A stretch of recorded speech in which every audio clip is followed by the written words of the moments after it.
우리나라에서 양초가 처음 들어올 즈음에 강원도 한 산중에 사람이 길을 잃고 어디서 기거할까 하룻밤이라도 좀 잘 곳을 찾는데 깊은 밤에 멀리서 불빛이 보여서 그 집을 찾아가 그날 밤 대접을 받으면서 기거합니다. 근데 참 집주인들이 손님을 맞이하는 태도가 너무 좋은 거예요. 그래서 뭔가 좀 마음의 표현을 좀 하고 싶습니다. 그래서 자기가 가지고 있는 것 중에 양초가 몇 자루 있었는데 이 양초를 주고 가고 싶어요. 그래서 주고 갑니다.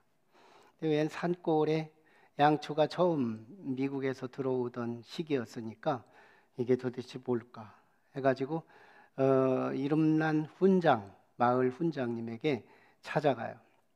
선생님, 이게 뭐 하는 물건입니까? 그랬더니 선생님도 아마 잘 모르겠는가 봐요. 끼웃끼웃하다가 아니 이것도 모릅니까? 우리 산중에는 가난해서 명절이 돌아오면 이렇게 떡국을 썰어서 넣어 먹지 못하지만 오늘날 한양 같은데 서울에 가면 부자들이 명절이 되면 떡살을 잘라서 국을 끓여 먹는 거라고. 이게 그거라고. 훈장님이 가르쳐준 비법이에요. 그래서 이 양반이 집으로 돌아가서 이걸 딱 잘라서 국을 끓여서 온 집안 식구들이 먹고 배탈 났다는 이야기입니다. 참 지도자가 모르면 모른다 할 수 있는 용기도 필요한데 나름 지도자라고 뭔가에 답을 해야 된다는 어떤 강박증, 그게 오답으로 가이드하고 한 가정의 어려움을 준 것처럼 아마 이 훈장처럼 결정했던 유대 지도자들이 있다면 이건 바리새인들입니다. 바리새인들은 유대인들의 훈장이에요. 우리식으로 말하면 바리새인들은 민족의 선생이고 백성들의 삶을 가르쳐주고 상담해주는 그런 지도자거든요. 훈장급이에요. 근데 예수님이 빛으로 이 땅에 오셨습니다. 그런데 온 백성들에게 이분은 하나님이 보낸 분이 아니라고 엉뚱하게 가르치는 거예요. 엉뚱하게. 그런데 그 시대에 정말 칠흑같이 주님 오시기 전날까지 너무 앞을 보지 못하면서 나을 때부터 맹인이었던 이 사람 하나는 이분이 하나님에게서 왔다고 내면 깊숙한 곳에서 나오는 그 내면의 소리, 그 소리를 외치며 한 법정을 흔들어대는 그런 이야기, 이게 오늘 말씀이에요. 지난 시간에 이 맹인이 치유됩니다. 그랬더니 이웃들이 이 사람을 보고 그 사람 같은데 눈 떠 있네? 이상하게 보는 거예요. 그리고 이를 미리 알고 있었던 지인들이 그 사람인 것 같다, 아닌 것 같다 막 그러는 거예요. 눈 감고 구걸하고 거린 역할을 하던 그 사람인 것 같다 하면서 갸웃갸웃하면서, 그래서 끝내 본인에게 물어봐요. 네가 그 사람이냐고. 내가 그라고. 이 질문을 던집니다. 어떻게 눈을 떴느냐고. 그래서 지난 본문의 마지막 부분에 언급을 오늘 본문하고 연관돼서 언급하지 않았지만 맹인이었던 이 사람은 이렇게 말합니다. 예수라고 하는 그 사람이 내 눈에 진흙을 발라서 가서 씻으라고 해서 씻었더니 본 겁니다. 간단한 진술이었죠. 그가 어디 갔느냐고. 나도 모른다고. 이러고 끝난 게 지난 말씀이에요. 자, 그런데 적어도 이웃이니까요. 이웃들이라고 표현하고 있거든요. 이웃들이. 이웃이 이 사람에 대해 관심을 두기 시작한 거고, 또 지인들이, 이미 알고 있던 지인들이 이 사람의 눈 감고 살다가 눈 뜬 모습을 처음 봤으니까 나섰다면 우리 인도적으로, 적어도 인간적으로 이 사람에게 해야 할 가벼운 인사 뭘까요? 축하해요, 축복해요, 잘 됐네요, 감사하네요. 이 정도 한 멘트는 줄만 하잖아요. 우리 그 값싼 인사, 돈 안 드는 인사, 그거 한번 줄만 하잖아요. 근데요, 이 사람들이요, 바리새인 공동체에 데려다 줘요. 이거 하나의 고발 사건입니다. 여기서 사도 요한이 메시지를 굵게 전하면서 그 사파로 메시지를 주고 싶어하는 메시지가 뭐냐면 유대교의 무자비성을 고발하는 거예요. 유대교는 이렇게 무자비하다. 기본적으로 인간의 상식적 축하 메시지도 전할 수 없는 무자비함. 어떻게 지금 이 사람이 축하받아야 할 위치에 있는데 그런데 이 사람을 재판소에 갖다 놓느냐 말이에요. 그래서 이제 오늘 본문에 이 바리새인 공동체에다가 맡겨버립니다. 그러자 사실은 고발 사건이 돼요. 유대 사회의 법정 구조는 사내들인에서 인재들을 뽑아서 이 최고 대법원급 되는 법정이 있었어요. 사내들인 법정. 그 휘하에 두 개의 작은 법정들이 주어지는데 아마 우리로 말하면 대법원, 고등법원, 지방법원 이런 구조인 것 같습니다. 그런데 바리새인들만 모아서 하나의 작은 법정을 구성했는데 그 바리새인 공동체에다가 이 맹인되었던 이 사람을 고발해서 피고로 세우게 된 내용이 오늘 본문인 거예요. 법정 용어는 안 썼습니다. 자, 그래서 이 사람이 뜻하지 않게 피고가 됐고 또 거기에서는 많은 배심원들이 함께 있는데 하나님의 말씀에 대해 박식한 사람들의 배심원으로 구성되어 있고 그 중에 지도자가 소위 판사가 되어서 이 사람이 안식일 날 눈이 떴다는 이 사건을 처리하는, 결국은 목적은 이 사람이 눈 뜬 거에 대해 이걸 계기로 해서 예수를 법적으로 정죄하기 위해서 열려진 재판이었습니다. 자, 이 재판은 사실은 이제 기초 신문이 주어지고 그 다음에 본인 진술이 주어지고 그리고 객관적인 자료를 수집하고 그리고 본인의 최후 진술의 과정을 거쳐요. 예, 그러니까 기초 신문이 이렇게 주어지고 있어요. 예, 너는 어떻게 눈을 떴느냐?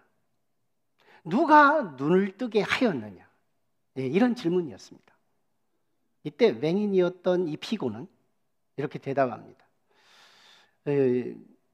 예수라고 하는 그분이 내게 진흙을 발라서 물가에 가서 씻으라고 해서 씻었더니 나았습니다. 똑같은 이 너무너무 기초 질의 신문을 하게 된 거예요. 자, 이쯤 되니까요.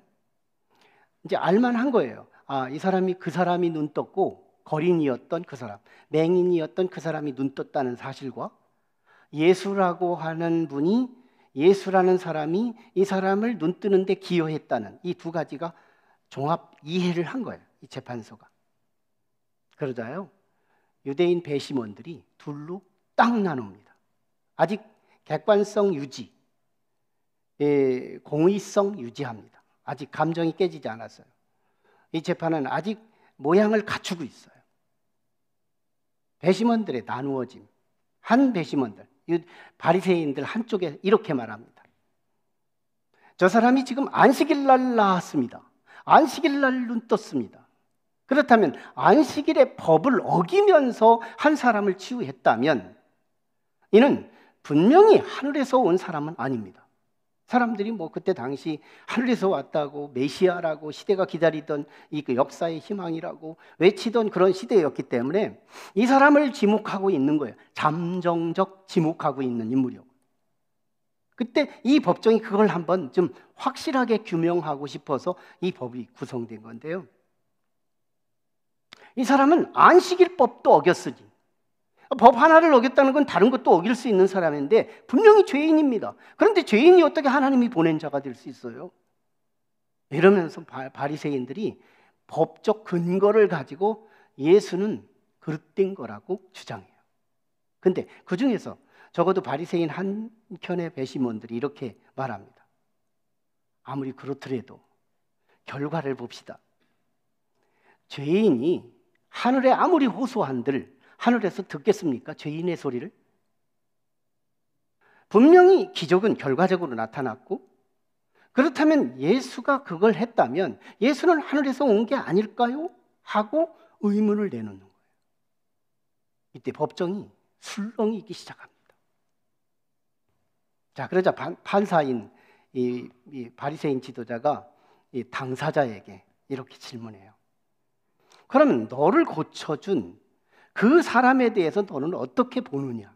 너는 어떻게 보니? 주관적 질문이에요. 이때 피고는 맹인이었던 이 사람은 이렇게 대답을 해요. 네, 나는 선지자라고 봅니다. 지금 이 맹인이었던 이 사람은 예수님에 대해서 조금씩 더 고백이 진해져 가요. 처음에는 뭐라고 말했냐면 그 사람이 나를 낫게 했다고 말합니다. 그러다가 지금은 선지자라고 표현하거든요. 나중에는 정말 이분이 하나님이라고, 하나님에게서 왔다고 확실하게 선언하는 것이 이 재판의 결론입니다. 점점 계시가 강해지고 확실해져 가요. 자, 그래서 판사는 이런 생각을 합니다. 아, 그렇지. 넌 뭐 그렇게 대답하겠지. 왜? 네가 평생 눈 감고 살다가 예수라는 이름 덕분에 눈을 떴으니 그렇게 대답할 수 있겠지. 별로 그렇게 권위 있는 자료로 삼지 않습니다. 그리고 이제는 객관적 자료 수집을 위해서 네 부모가 누군지 데리고 와라. 부모를 소환해요. 부모에게 이렇게 묻습니다. 객관적 자료가 필요하니까 이 사람이 그 사람인지 확인 절차가 필요한 거예요. 부모에게 질문해요. 이게 네 아들이냐? 맞습니다. 그러면 네 아들이 날 때부터 맹인이 됐던 게 맞느냐? 맞습니다. 그럼 어떻게 눈을 떴느냐? 네, 저는 모릅니다. 내 아들도 성인이 되었으니 판사님이 직접 물으시죠. 이 정도로 대답을 한 겁니다. 직접 물어보시죠. 사실은 이 부모가 알고 있었어요. 그런데 유대 전통에 당대의 유대교가 얼마나 민감해졌고 굉장히 예민해졌는지 예수에 대해 소외되어 있고, 그래서 예수님에 대한 고백과 그 지지와 이런 신앙의 모습을 보여주기만 하면 바로 유대교에서 출교 처리를 하거든요. 출교. 오늘날 우리 감리교회에서도 그릇된 목회자 하나를 출교시켰는데 이런 이 출교 제도가 있는 거예요. 그때 유대교의 출교는 우리나라의 교단의 출교보다 더 아주 굉장히 어려운 문제가 따져요. 경제생활 올스톱입니다. 사회생활 올스톱이에요. 출교라는 이 말은 유대인으로 살지만 사개오 증후군 그대로 느끼고 있는 거예요. 굉장히 어렵거든요. 유대교에서 출교됐다는 건 어마어마한, 살았지만 죽은 것과 같은 그런 인생이에요. 네, 그 부모들이요 잘못 말하다가 예수 편을 드는 것 같아가지고 유대교로부터 출교당할까봐 모른다고 해버리고 아들이 직접 진술하라고 말한 거예요. 그러자 이 판사는 이제 알 거 다 알았다 하고 판결을 내립니다. 판결을 내려요. 두 가지 판결과 권면인데요. 너 피고예요. 맹인 되었다가 치유된 사람, 너 그거 눈 뜬 거 하나님의 영광을 돌려라. 하나님께 영광을 돌려라. 하나님이 하신 거야.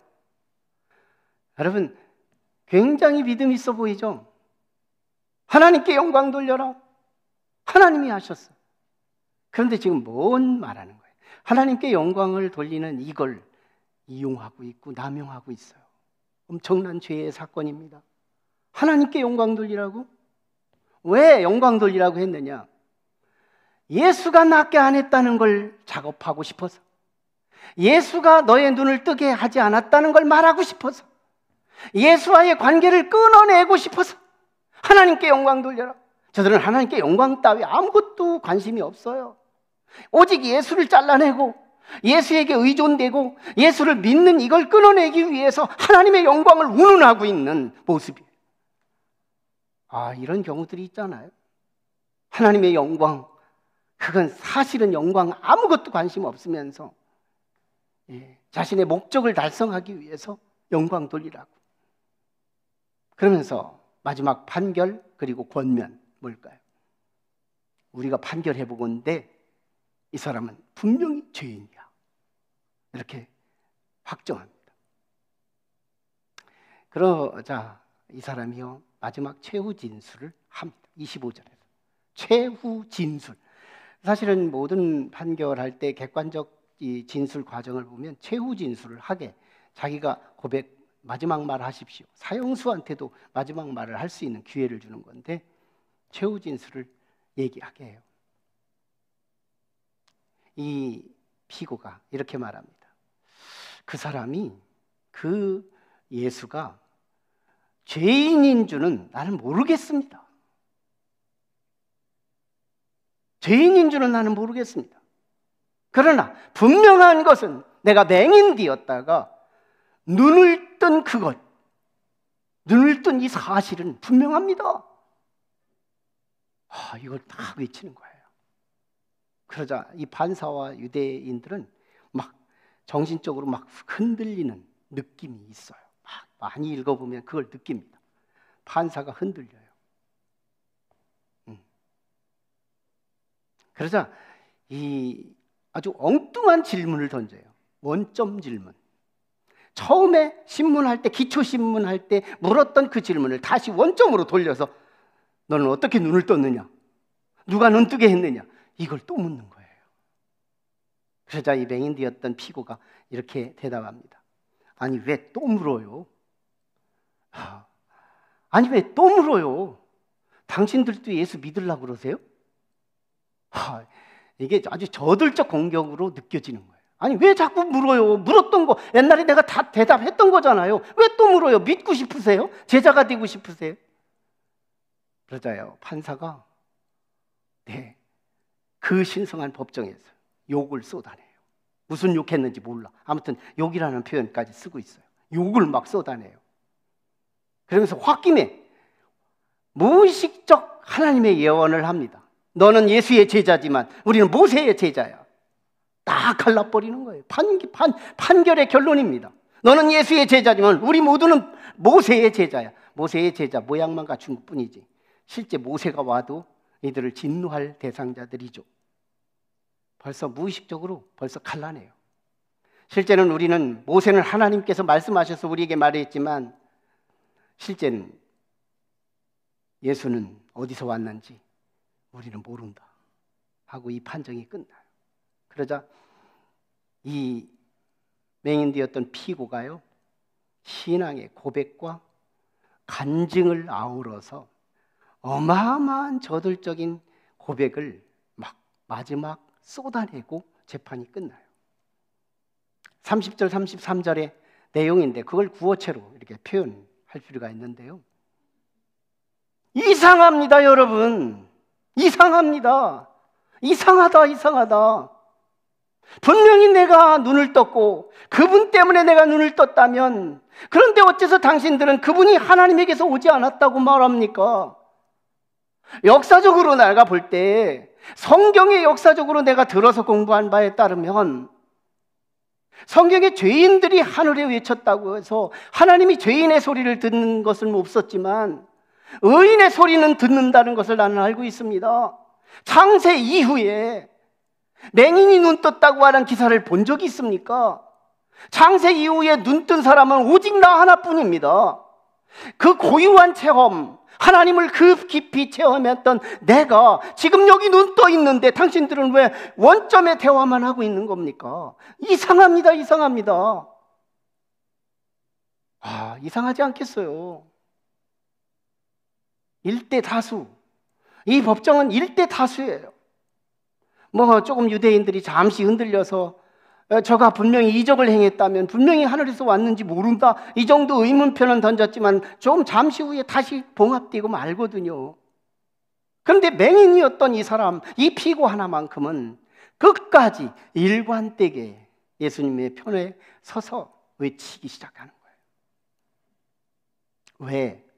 왜 이 맹인이었던 이 피고가 그 많은 유대인들 가운데에서 속에서 나오는 다이너마이트 같은 메시지, 그저 머리에서 메모리 된 정보가 쏟아지는 이 힘없는 메시지가 아니고, 이 속에서 왠지 모르게 속에서 신비처럼 새겨진 비석 같은 메시지가, 부정할래 부정할 수 없는 속에서 솟아나온 예레미야의 가슴 같은 메시지가 이 속에서 쏟아져 나오는데요. 죽으면 죽으리다. 나 유대교로부터 출교당해도 괜찮음. 단호한 결단. 실제로 출교되거든요. 이번 사건으로 출교됩니다. 알고 되는 거예요. 출교당할 거 뻔히 알면서 여기서 끝까지 외치는 이 사람, 유대인들과 이 사람 일대 다수, 이 맹인이었던 피고의 이 한 사람 차이가 뭘까요?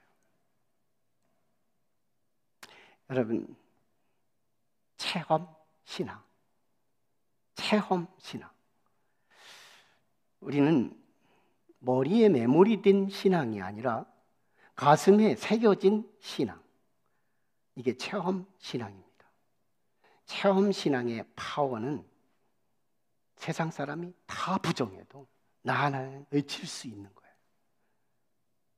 여호수아가요, 자기 백성들을 가나안으로 인도해 내고 나서 그들에게 여호와 신앙을 결단시킬 때 이런 멘트로 결단을 시켜요. 여러분, 하나님을 섬기다 어려워서 하나님을 믿기 싫다면 가나안의 원족 7 족속들이 믿던 우상을 섬기십시오. 여러분, 다 편한 대로 우상을 마음대로 섬기십시오. 그러나 나와 내 집은 오직 여호와 하나님만 섬기겠습니다. 이거요, 어디서 나오는 말이에요? 머리에 메모리된 정보에서 나오는 말이라면 힘이 있을 수가 없어요. 그런데 이상합니다. 가슴 깊숙한 곳에서, 속에서 흘러나오는 메시지, 이게 체험신앙의 소리인 거예요. 저는 우리 성도들의 체험의 신앙으로 초대합니다. 다 체험의 신앙이 됐으면 좋겠다. 문제는요, 같은 성도지만 어떤 사람은 계속 하나님을 경험해요. 그렇다고 뻔뻔히 건건히 경험하는 건 아닙니다. 간헐적으로라도 늘 하나님을 경험해요. 그게 경험하지 못할 때를 위로하고 격려하며 언제나 그 믿음의 힘이 하나님께서 보증해 주시는 가운데 신앙이 유지됩니다. 진짜. 근데 어떤 사람은 아무리 시간이 지나도요, 하나님이 느낌이 없어요. 이거 큰 문제이죠. 과연 오늘 우리는 어떤 유형일까? 이거 진단할 필요가 있고요. 그렇다면 우리는 과연 물을 먹기를 원한다면 최소한 물가에는 있어야 한다. 이런 아주 기본적인 상식이 필요한 건데 우리가 하나님을 왜 경험하지 못하느냐? 거기에 약속된 말씀에서 너무 멀어 있는 거예요. 너무 멀어 있어요. 하나님이 약속하신 그 약속의 자리에 가까이 갈 필요가 있는데 성경은요, 체험신앙을 가이드하는 3가지 약속이 있어요. 첫째, 순종입니다. 여러분, 이 순종은 너무너무 중요한 신앙이에요. 순종을 100% 할 거냐, 50% 할 거냐, 10% 할 거냐, 1% 할 거냐, 이거 상관없습니다. 우리는 말씀의 강박증에 빠진 걸 율법주의라고 하고, 모든 부분에 시도, 동기, 여기서 합격될 수 있는 게 복음이에요. 동기만 해도 우리는 이미 순종한 걸로 인정됩니다. 동기. 그래서 믿음은 태도라고 하는 거거든요. 태도는 완성주의가 아니에요. 방향만 맞춰주면 하나님이 오케이 해주는 것이 믿음이거든요. 방향만 맞으면 오케이 해주는 거예요. 그게 믿음이에요. 그래서 성경은 우리에게 말씀해 순종, 너무 율법주의 아니겠느냐? 우리가 행위를 강조하는 거 아니겠느냐? 노, 아닙니다. 태도면 되는 거예요. 방향이면 되는 거예요. 순종, 순종. 오늘 우리는 무슨 말씀이 있어야 순종하지요? 지금 하고 있잖아요. 1시간 설교를 해도 내게 들리는 멘트가 있습니다. 다 들리는 거 필요 없어요. 제 설교는 뒤에 가서 그 소리만 몇 마디만 들으면 돼요. 앞에는 이해를 위해서 말할 뿐이고 다 잃어버려도 괜찮아요. 자유를 드려요. 뒤에서 몇 마디만 알아들으면 되는 거예요. 여러분, 그 메시지가 들리거든. 한번 시작해 보려고 마음에 부담만이라도 가슴에 품으라고. 나는 이번 주는 한번 시작해 봐야지 마음에 부담만 가지고 품어보라고. 그럼 주님이 나 여기 있다고 하십니다. 주님 경험할 수 있는, 그리고 책임이 전환됩니다. 놀라운 건요, 여러분, 순종하지 않고 일어난 문제는 책임이 온전히 내 책임이에요. 그런데 순종한 이후에도 문제가 있을 수도 있고 없고 두 가지가 가능한데요, 순종을 했는데도 내 마음에 들지 않게 문제가 일어나고 더 어려움에 처했다면 그 책임은 누구의 걸까요? 하나님께로 넘어갑니다. 왜? 하나님이 명령했고 하나님이 지시했는데 그대로 순종했는데 그 문제가 일그러졌다면 이 책임은 하나님께로 넘어가는 거예요. 그래서요, 문제가 위기에 직면하면 누가 급해지는지 알아요. 나도 급하지만 나보다 더 급한 분이 생기는데 그분이 하나님이십니다. 이 창세기 22장의 사건이에요. 아브라함에게 네 독자 이삭을 내게 바쳐라. 그러자 아브라함이 그 어려운 순종을 시도합니다. 그때 절차를 밟아 메스를 들고 아들을 쳐서 도막을 내려고 하는 그 순간 급한 쪽은 하나님이에요. 아브라함아, 아브라함아, 네 아들 독자에게 칼을 대지 말라. 내가 이제야 네 믿음을 알았노라. 하나님이 반응하며 순양 하나를 가시덤불에 묶어놓고 준비해놓은 여호와 이레의 사건을 경험합니다. 경험해요. 하나님에 대한 체험이잖아요. 순종 뒤에 체험이 있습니다. 우리가 순종이 없는 것이 문제인 거예요. 체험이 없다고 말하기 전에 나는 과연 말씀 안에서 고민을 했고 말씀에 부담을 갖고 살아왔느냐, 이걸 먼저 물을 필요가 있는 거예요. 네, 저는요, 두 번째 코드가 바로 기도입니다. 여러분, 기도도 마찬가지예요. 책임이 내게로 있을 수 있고 하나님께로 넘어갈 수 있는 거예요. 기도하지 않아서 문제가 오는 책임은 내게 있지만 기도했는데도 문제가 일그러질 수 있습니다. 그때 책임은 무조건 하나님께 있어요. 이건 신학이에요. 이건 하나님께서 가장 책임을 보증하시는 메시지예요. 성경은 말씀합니다. 네가 얻지 못하면 구하지 아니하며 구하여도 얻지 못한다면 정욕을 위하니라. 구하라, 주실 것이요, 찾으라, 찾을 것이며 두드리라, 열릴 것이니라. 네 입을 크게 벌리라, 내가 입을 채우리라. 기도라고 하는 이 검색창에 성경 66권에서 기도라는 검색창을 치면 365개가 뜹니다. 무슨 말이에요? 성경은 기도의 책이라는 말이에요. 기도는 알고 보면 하나님이 우리에게 주고 싶어서 간절한 가슴을 보이는 거예요. 우리에게 주고 싶은 거예요. 그래서 자꾸 기도하라고 말하는 거예요. 문제는 기도할 때마다 따박따박 응답이 없다는 거예요. 그때 저는 기도자들에게 그때가 가장 위기이면서 가장 큰 기회라고 말하고 싶습니다. 제 경험을 가지고 말하는 거예요. 기도에 응답이 없는 분들이 빠른 판단으로 하나님께는 기도해도 소용없다고 판정을 내린 분이 있다면 그때 내 머리를 어리석은 자로 판단하지 말고 그 기도의 자리에 여전히 머물며 계속 기도를 해보라는 거예요. 책임은 하나님이 지십니다. 이 교회는 그런 교회예요. 우리 교회가 2013년도에 교회를 지을 수 없는 상황에 봉착합니다. 네, 땅 1차 땅을 사놨어요. 105평. 뒤에 땅을 사야 되는데 살 수가 없는 것이 됐어요. 도무지 살 수 없습니다. 이 신성동은 두 필지를 한꺼번에 파는 땅이 없는 거예요.